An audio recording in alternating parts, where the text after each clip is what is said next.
Queria começar falando de algo que a Áurea estava falando sobre a profecia. A Áurea falou, as profecias não são incondicionais. E eu quero pautar o que diz a igreja sobre isso. A igreja diz que tem dois tipos de profecias. As incondicionais. Quais são as profecias incondicionais? Quer dizer, aquelas que vão se realizar, ser goste ou não. São as profecias bíblicas de Jesus. Quer dizer, aquilo que Jesus falou que vai acontecer, não tenho a menor dúvida de que não há nada que vá mudar o acontecimento.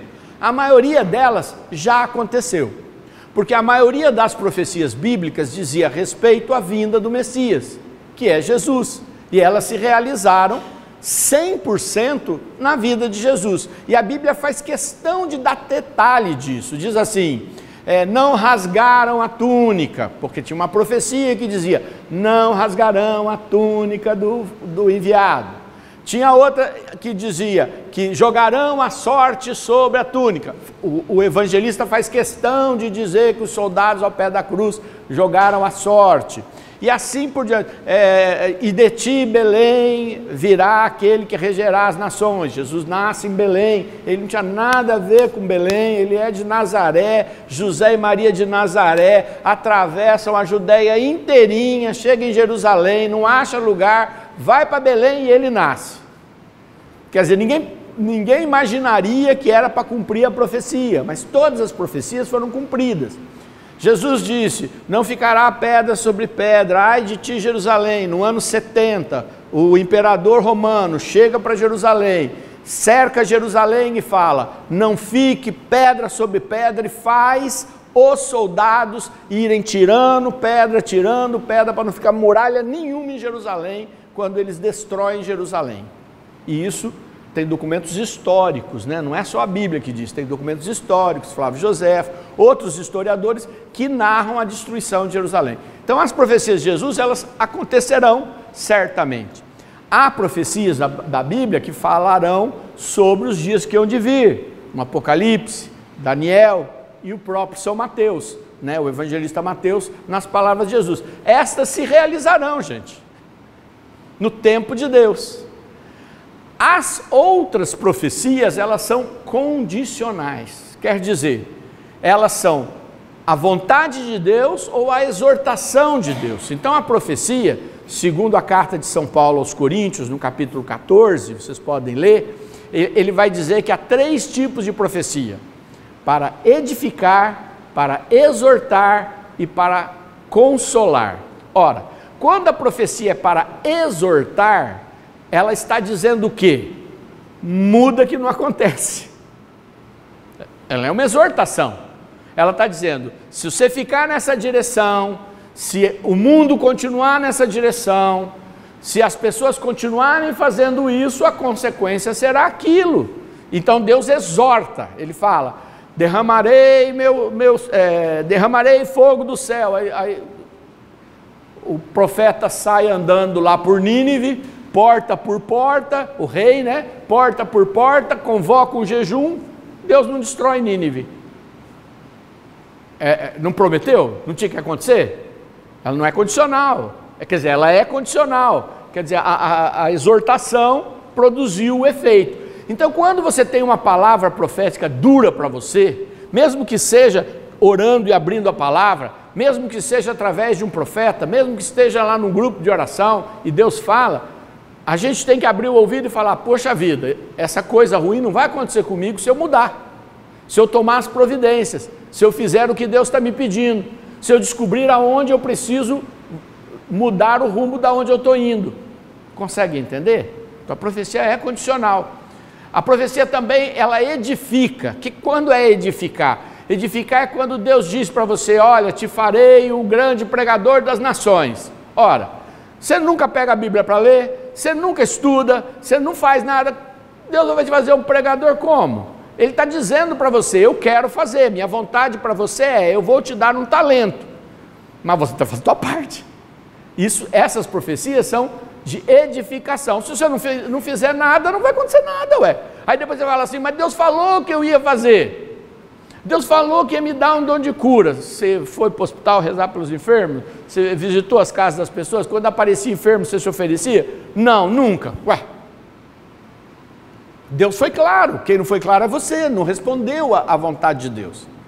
Né? Vou te fazer um intercessor. Aí você não faz lista de pessoas para rezar, você não pede para o Senhor te mostrar coisas para você rezar por aquelas pessoas que são da tua família, ou não são da tua família, ou são estranhos. Ora, se Deus te dá uma profecia de edificação, exige uma ação sua para edificar. Se é de exortação, precisa de uma atitude de mudança para não se ralar. E a de consolo. Bom, a de consolo, gente, não precisa fazer nada, precisa ser consolado. Deus vem e nos dá a profecia em momentos que nós precisamos de consolo. É a bondade e o amor dele. Mas elas, vocês podem perceber, são condicionais, não são incondicionais. As incondicionais, podem haver profecias incondicionais que não sejam as de Jesus e as da Bíblia? Pode, mas eu é que não tenho como fazer essa avaliação, só vou conseguir saber a hora que ela acontecer. Não tem como você ter uma avaliação. Agora, de Jesus eu sei que vão, porque eu sei quem é o profeta. As do Apocalipse eu sei que vão, porque eu sei quem inspirou. Consegue entender sobre profecia? Agora, a Áurea colocou uma coisa importantíssima. É claro que toda revelação particular, ela exige um discernimento maior. Porque você imagine cada um de nós achando que tudo que a gente sente e enxerga é de Jesus, precisa de discernimento. Só que nós vivemos um tempo onde nós temos que nos abrir mais para esse Deus que nos fala. Né? Eu, por exemplo, sonho muito pouco, mas quando eu sonho, eu falo para o Senhor, eu tento olhar. Será que esse sonho tem a ver com as coisas, as minhas emoções, os meus traumas, as coisas que estão acontecendo? Aí eu tento interpretar a maluquice que foi com a minha realidade. Aí eu sei que ele não é profético, ele é meu. Eu tento verificar se aquilo lá não é por causa de que você comeu demais, dormiu, teve um pesadelo, né? Tudo isso. Mas depois que eu tiro isso, eu falo, o que Deus está me falando? O que Deus está me falando? E aí eu vou procurar, porque Deus fala. Darei visões aos jovens, meu servo e minha serva profetizarão, os anciãos sonharão. Então eu não sonho ainda porque eu sou muito jovem, mas os outros já estão sonhando bastante. Né? Quer dizer, Joel capítulo 3, Atos dos Apóstolos capítulo 2, acontecerá. Ora, as profecias estão aí, precisamos estar abertos a ser instrumentos de Deus para poder fazer. E aí entra uma coisa chamada sabedoria, que é um dom, que é o seguinte, não é porque você ouviu a Deus que você tem que sair sem nenhum tipo de sabedoria para colocar. Não é verdade? Esses dias eu encontrei um rapaz que eu conheci ele há muito tempo. Aí ele veio falar comigo e ele falou assim, Sidney, hoje eu estou olhando, mas você, desculpa, é brincadeira, não sei o quê, mas você me fez muito mal. Eu falei, ih, carambola, né? Não falta gente para vir tacar uma coisa em mim, né? O cara não via. Ele falou assim, eu estava do grupo de jovens, isso há mais de 30 anos atrás. Você chegou para mim e falou assim, Deus, e Deus tinha me falado, eu estava rezando, e vi ele vestido de padre com uma hóstia na mão. Eu fui lá e falei, olha, eu vi você vestido de padre com uma hóstia na mão. Nunca mais ele foi num grupo de oração. Ele ficou com tanto medo de virar padre, que ele nunca mais foi. E ele veio me contar isso esses tempos aí. Ele falou, eu me afastei, eu fiquei com tanto medo de que isso que Deus quisesse de mim, e eu falei, eu não quero isso aí. Então ele, se mandou, né? Ele falou, hoje eu percebo que eu fiz errado. Ele fala, olhando para a minha vida, aí ele realmente acabou achando e encontrando lá que a minha palavra, o que faltou? Para mim, sabedoria, porque eu poderia ter falado a minha visão de uma outra maneira, ou de uma maneira que não o assustasse, né? Pode ser que ele devia mesmo ter sido um padre, pela conversa dele eu até achei que ele devia ter sido, viu? Mas não importa mais isso. Né? Inclusive ele está acometido de uma doença de câncer, num estado bem elevado, e aí avançado, e aí ele veio partilhar isso, mas está na cabeça dele faz mais de 30 anos, não é? No tempo de grupo de jovens. O que faltou? Sabedoria. Para quem? Para mim. Então Deus pode falar para você, mas você precisa pedir em tudo sabedoria, porque a revelação só em nós, porque aí você tem que imaginar um instrumento humano que é você. Ora, a Bíblia é inspirada? É inspirada? É ou não? É, ué.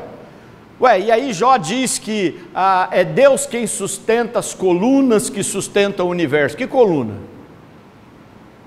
Que coluna tem segurando a terra, o professor?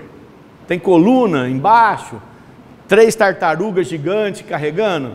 Não existe. Era a visão que Jó tinha da ciência do tempo. Mas eu leio e eu entendo. O que está escrito? É Deus quem sustenta o universo.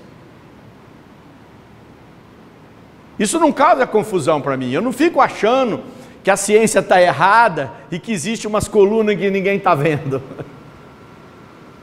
Né? Sei lá, de energia, né? De gravitacional, alguma coisa tem, talvez não importa. Importa que isso não me incomoda. Eu entendo a palavra é muito clara. Ela diz, através da boca de Jó, profeticamente no livro de Jó, que é Deus quem sustenta tudo. Se Deus não sustentar, nada fica de pé. Isso basta, não é verdade? Mas se eu for olhar palavrinha por palavrinha, eu vou dizer, Deus está maluco para dar uma profecia dessa.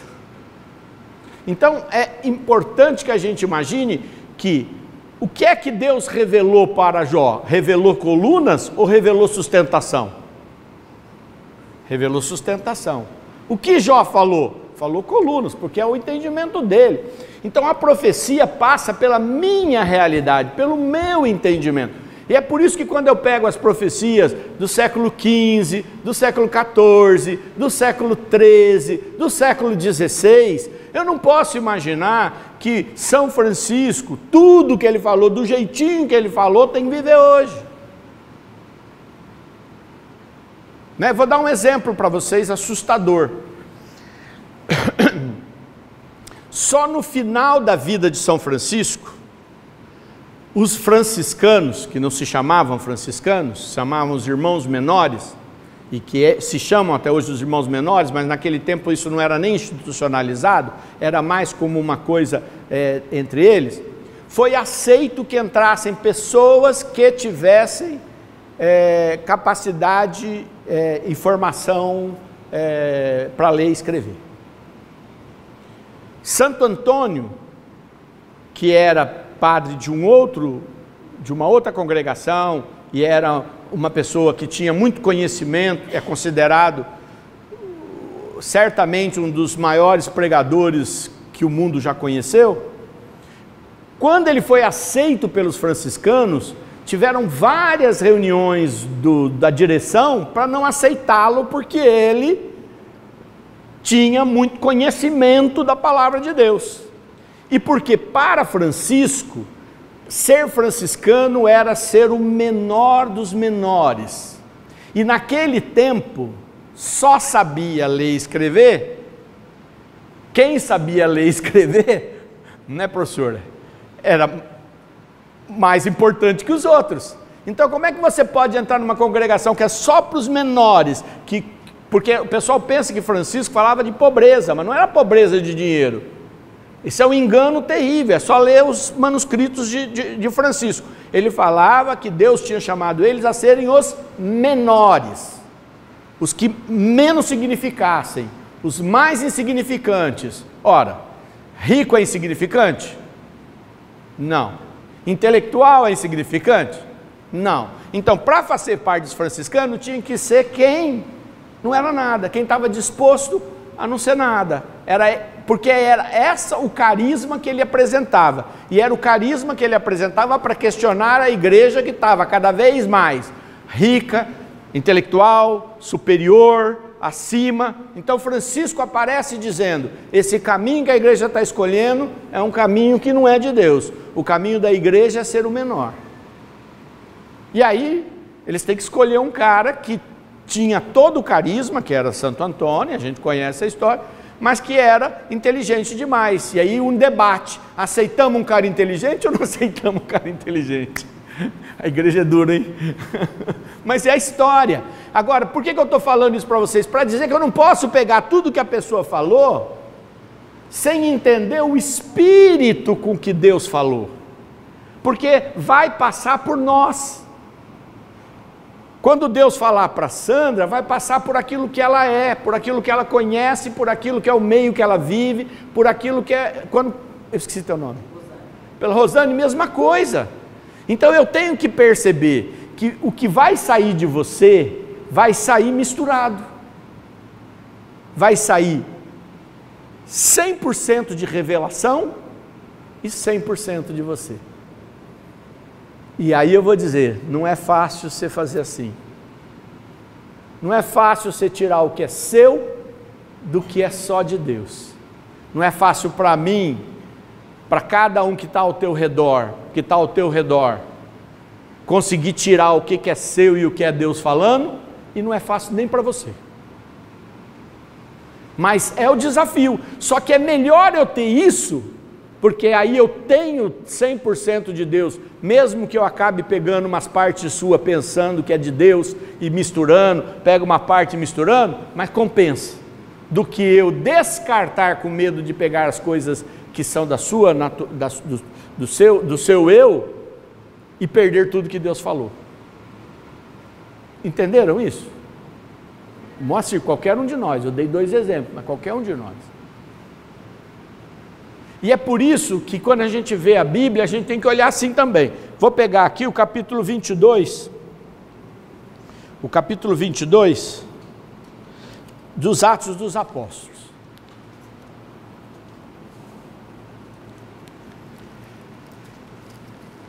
Sempre teve uma coisa na conversão de São Paulo que me inquietava. Ô William, você não acha ruim de trazer um copo d'água para mim?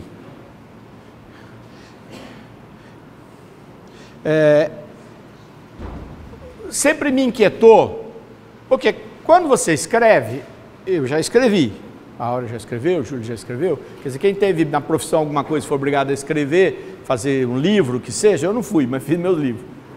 Você não repete história, concorda? Você contar uma história, daqui a pouco você na mesma tese que você fez lá de doutorado, você repete a mesma história, o cara vai falar, o que está? Você está enchendo linguiça? Você está enchendo linguiça do livro? E quando eu pego a conversão de São Paulo, eu percebo que ela foi 3 vezes escrita. 3 vezes eles repetem a mesma história. E eu fico pensando, São Lucas era o mais preparado. Ele escreve já na introdução dos seus 2 livros, tanto no Evangelho de Lucas quanto nos Atos dos Apóstolos, ele demonstra que ele é alguém que tem conhecimento e fez pesquisa para escrever. Portanto, ele não foi escrever num diário, ele foi escrevendo, pensando o que ele ia escrever, o que ele falaria de São Pedro, o que ele falaria de Pentecostes, o que ele falaria de São Paulo. E ele escreve a história de São Paulo 2 vezes. E depois tem mais uma 3ª vez, que é na própria carta de São Paulo. Eu falo, por que fica contando a história dele? Primeiro coisa imagino que São Paulo repetisse ela várias vezes em todo lugar que ia. Primeiro porque quando ele encontrava os judeus, ele tinha que contar, porque todo mundo devia olhar para ele desconfiado e falar, esse cara não é o cara que prende a gente? Não é? Esse cara não é o cara que... E prisão naquele tempo, não é como hoje não, gente. É só você dar uma olhada ali, a prisão era ser tratado com violência, com tudo que você puder pensar de ruim, imagina em que tempo nós estamos falando, em que época nós estamos falando. O próprio São Paulo foi ameaçado, armado, para matar ele várias vezes.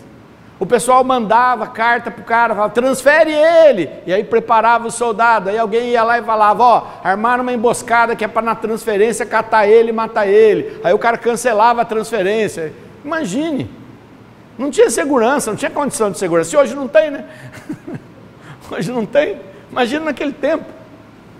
Pois é, esta é a segunda história. A primeira história da conversão de São Paulo está no capítulo 9 e 10, a Áurea citou aqui, não me lembro, 12, eu não lembro, mas está aqui, ela citou. Ainda no mesmo livro, ele repete. O que eu olho? São Lucas não viu que estava repetindo a história? Claro que viu. Ele escreveu para reforçar?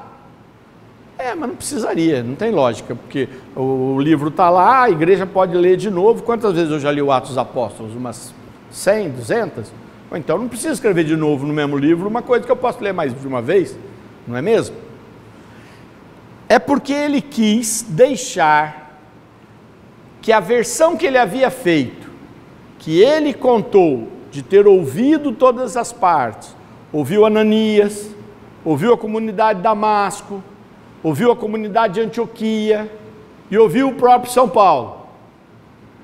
Deve ter ouvido alguém que estava com ele na estrada, a hora que ele cai do cavalo e fica cego. E aí ele escreve. A segunda, ele coloca na boca de São Paulo. São Lucas está dizendo, vejam a versão contada pelo próprio Paulo nesta condição. E por que eu estou falando isso? Exatamente para vocês entenderem a revelação de Deus dentro de nós. Ela sofre mudanças,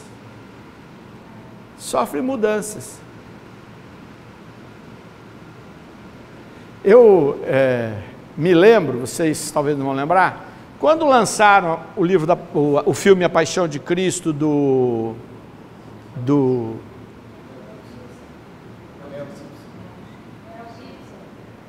Mel Gibson, quando lançaram, foi um sucesso, lotou os cinemas, tinha sessões, não sei se vocês se recordam disso, foi um imenso sucesso. Naquele tempo, começou a sair os DVDs para você comprar, a gente comprou para poder ter e tal. Aí veio uma crítica violenta, me lembro que até o Padre Zezinho fez um texto no blog dele, moendo o Mel Gibson, moendo o filme, né? E aí vieram para defender. É por isso que eu olho para a igreja, eu falo, a igreja é um lugar difícil mesmo, não é fácil, né? Tinha feito um bem imenso, pessoas converteram-se, tem até as histórias das filmagens, o raio que caiu no cara, o diabo que morreu, e todas essas coisas, e que aconteceram mesmo, né? O ator, né? Tudo isso, mas o detalhe a história é a mesma, contada através de um outro óculos. Talvez, é o que dizem, que é a partir das revelações do livro da Santa, eu li, Santa, que teve as revelações da paixão de Jesus, né? Diz que ele usou mais dados daquele livro, eu não me lembro agora o nome dela. Fala alto. Será que foi da Catarina Nemes? Foi um desses. Fez, eu acho que foi esse mesmo. E aí, usou mais essas revelações. Tudo bem, gente. A visão do que aconteceu passou por todas essas pessoas. Exatamente o que foi,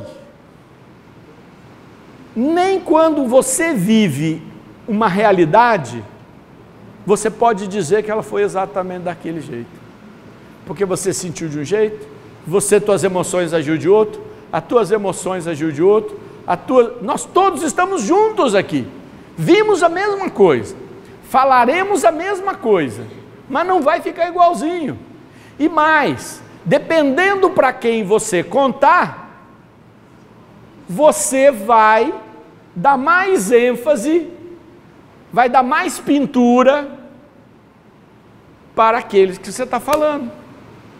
Não é verdade? E isso não significa que é mentira, que está errado, que é distorcido. Isso significa a realidade de que é o humano e o divino. E jamais o humano conseguiria retratar com toda a profundidade o que é o mistério da salvação de Jesus.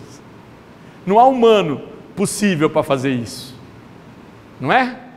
Aqui no São Paulo eu destaquei alguns pontos, quero ler uns pedacinhos. Vou começar. Irmãos e pais, escutai agora o que eu tenho a vos dizer para minha defesa.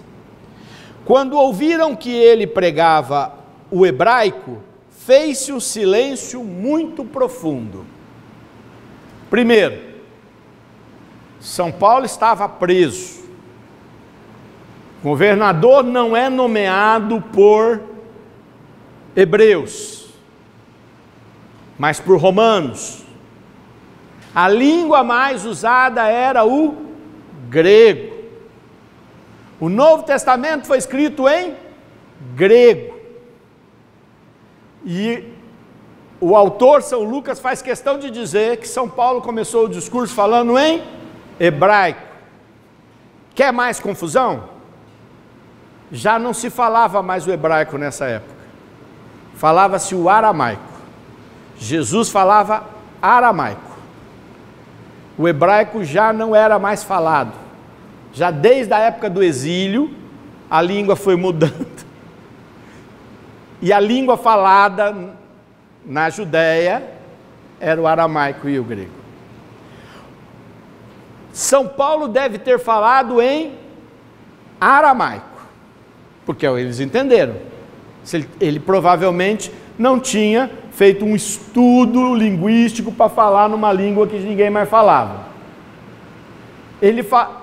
São Lucas faz questão de dizer o seguinte: olha, gente, São Paulo fez esse discurso voltado para o povo de Israel. Nesse momento, essa mesma história, contada por São Lucas para todas as igrejas espalhadas pelo mundo, fundadas a maioria delas por São Paulo, nesse momento São Paulo queria falar para aqueles que eram irmãos do seu sangue. Ele está dizendo: eu estou falando agora com a autoridade do Antigo Testamento. E isso não é pouca coisa. Tanto é que na narrativa do capítulo, eu não lembro, 10, que ele fala de São Paulo, 9, 10, 9, ele fala e narra que Ananias teve uma visão. Vai ao encontro, nesse texto que vocês vão ver Paulo contando, ele omite toda essa história. Primeiro porque não é dele, ele está contando a versão dele, mas ele faz questão de transformar Ananias num profeta do Antigo Testamento. Ele não, porque olha a diferença é, Ananias teve uma visão de Jesus, portanto ele teve uma visão de Deus Filho, segunda pessoa da Santíssima Trindade, de Jesus, o Salvador, portanto ele é um cristão, seguidor de Jesus. São Paulo coloca Ananias não como um cristão, mas como um judeu, cheio do Espírito Santo, profetizando igual os profetas do Antigo Testamento, dizendo: Deus me enviou aqui. E aí ele faz o anúncio para que você se transforme numa testemunha. Então, nesse momento, ele está dando, a palavra talvez seja pesada, uma lambada nos judeus que não aceitavam que o evangelho saísse de Israel. Podemos até aceitar Jesus, desde que seja só para nós. Então São Paulo diz assim: um próprio profeta de vocês, um profeta judeu me procura e me manda ir falar com os outros.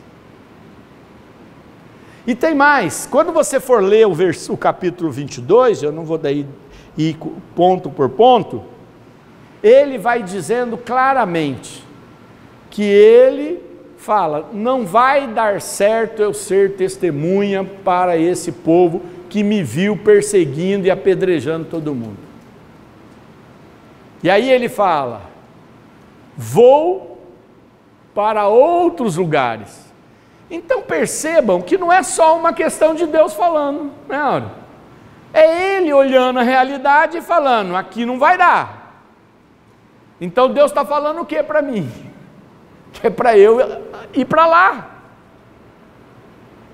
A gente fica percebendo que há uma reflexão profética. Consegue entender o que eu estou falando?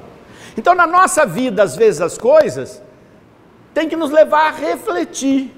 Se aqui a porta só fecha, eu não estou falando de congregação não, estou falando da vida da gente. Se aqui a porta só fecha, ele está falando para eu ir para onde? E eu vou. São Paulo vai falar isso, vou até achar aqui, ó. Quer ver, ó? Havia ali um certo Ananias, versículo 12, homem piedoso segundo a lei, de quem davam bom testemunho todos os judeus da cidade. Percebe como ele tira Ananias da história do Ananias, revelação de Jesus Cristo, como está no primeiro texto narrado por Lucas? São Paulo, como ele está fazendo um discurso, ele escolheu a versão que ele queria dar. É mentira que ele era uma pessoa boa e que os judeus gostavam? Não, era verdade. Mas esse detalhe interessou nesse momento. E aí ele fala, veio me procurar e de pé diante de mim disse, Saulo, meu irmão, recobra a vista. E eu no mesmo instante pude vê-lo. Ele disse então, o Deus de nossos pais. Ele não falou de Jesus. Percebem como ele se transforma aqui num profeta do Antigo Testamento, do judaísmo? Porque interessava falar isso, porque se ele fala de Jesus para aquele povo que não gostava de Jesus, que serviria? Ele pintou de negrito os pontos que ele achou importante. Então, sempre na nossa vida, a gente tem que saber pegar o que Deus está revelando e filtrar com o que somos e com o que temos que fazer. E aí ele diz, o Deus de nossos pais te predestinou para conheceres as suas vontades, veres o justo. Não fala Jesus. E ouvires a voz saída de sua boca, pois deve ser sua testemunha ditando todos os homens do que vistes e ouvistes. Então a profecia de Ananias é uma profecia que fica clara que é para ele testemunhar Jesus, mas não fala Jesus, fala o justo. Por quê? Porque é o Messias e fala nessa condição. Ou São Paulo ouviu assim, ou São Paulo deu esta interpretação nesse discurso que ele fazia aos hebreus. E aí fala, por que retardar ainda? Está empurrando ele, né? Fala, vai logo, vamos, recebe o batismo, purifica-te de teus pecados, invocando o seu nome. De volta a Jerusalém, um dia em que eu rezava no templo, caí em êxtase. Eu vi o Senhor a dizer-me, apressa-te, sai de Jerusalém, porque não acolheram o teu testemunho a meu respeito. Mas, Senhor, respondi, eles sabem que de sinagoga em sinagoga eu mandava encerrar na prisão e vergastar os que creem em ti. E ao ser derramado o sangue de Estevão, tua testemunha, estava presente como cúmplice daqueles que o matavam, e guardava as vestes deles.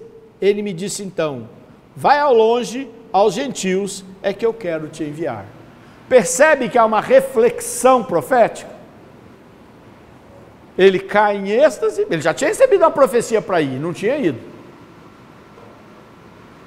E olha que o Ananias fala, vai depressa, mas não foi. Aí ele está no templo, recebe uma revelação, vai falar de mim, e aí ele já, ninguém me ouve, e aqui todo mundo sabe o que eu fiz, que eu apedrejei, que eu matei, que eu prendi. Então ele está fazendo o quê? Uma reflexão com Deus, e Deus fala, vai para onde ele não te conhece. E aí nós entendemos a importância de São Paulo na evangelização, porque graças a ele é que o evangelho foi cumprir a vontade de Jesus de ir para todos os cantos. Deus, na sua grande misericórdia, e isso é um ponto que às vezes eu questiono em alguns lugares, é minha opinião, do Sidney, que não sabe nada, perto desse assunto. Na minha opinião, nesses últimos 50 anos, que em termos de história não é nada, é zero. O que é 50 anos para a história? Não é nada. Nesses últimos 50 anos, Deus derramou o seu Espírito de uma maneira nunca vista, nunca narrada, nunca ouvida. Nesses últimos 50 anos, Deus derramou o seu Espírito, muito mais do que na época de Francisco de Assis, do que Santo Inácio de Loyola e os jesuítas para visitar os novos mundos. Nunca houve um derramamento e uma quantidade de gente sendo tocada como nesses últimos 50 anos. Nem mesmo em seguida do Pentecostes, dos 12 discípulos, dos 70 discípulos ou dos 144 que seja, que aconteceu em seguida da ressurreição de Jesus. Nunca. Portanto, nós recebemos um presente. E esse presente, na minha opinião, foi um presente para o povo. Para o povo. É que o povo, é mais fácil sempre eu responsabilizar alguém para fazer o que eu vou achar difícil de fazer. Então o povo devolve para os padres. O padre fulano, padre ciclano, homens cheios de Deus. Ou para o pastor Beltrano, que é mais fácil, vou lá na igreja, rezo, volto para casa, está resolvido. Mas não me parece que essa foi a vontade de Deus. A vontade de Deus foi derramar o seu Espírito sobre nós, para fazer uma revolução que começa cada um aonde a gente está, do jeito que a gente está, num poder do Espírito. Quer dizer, há uma missão para cada um de nós, uma missão de ouvir a Deus, uma missão de escutar a Deus, uma missão de servir a Deus, que é para todos, que é para todos. Esta semana passada, não, retrasada, eu conversava com um amigo que tem pregado muito na Europa, e ele falou, Sidney, fui pregar na Coreia, tinha 1 milhão de pessoas. Então, às vezes, a gente olha para a nossa realidade e fala que Deus não está agindo. É que às vezes Deus não está agindo aqui. Mas lá está. Porque Deus está salvando o mundo todo. Ele disse, as Filipinas estão tudo virando católico. Eu falei, aqui estão tudo virando evangélico. Né? Falei, porque Deus não tem que fazer essa conta. A conta que Deus está fazendo é, eu estou derramando o meu Espírito, o meu povo está aberto, está fechado. Aqui as pessoas querem procurar o fulano, aí você entra lá no padre fulano, tem 2 milhões de seguidores, maravilhoso, glória a Deus. Não tem isso tudo, tem 100 mil, glória a Deus. Mas se nós ficarmos ungidos, eu não preciso de 100 mil, você com 20, eu com 5, fazendo com que o evangelho surja, não preciso de nada disso, eu vou ter 100 milhões de pessoas. Porque, na minha opinião, é uma oportunidade condicional. Se nós não fizermos, não vai acontecer. A profecia se perderá.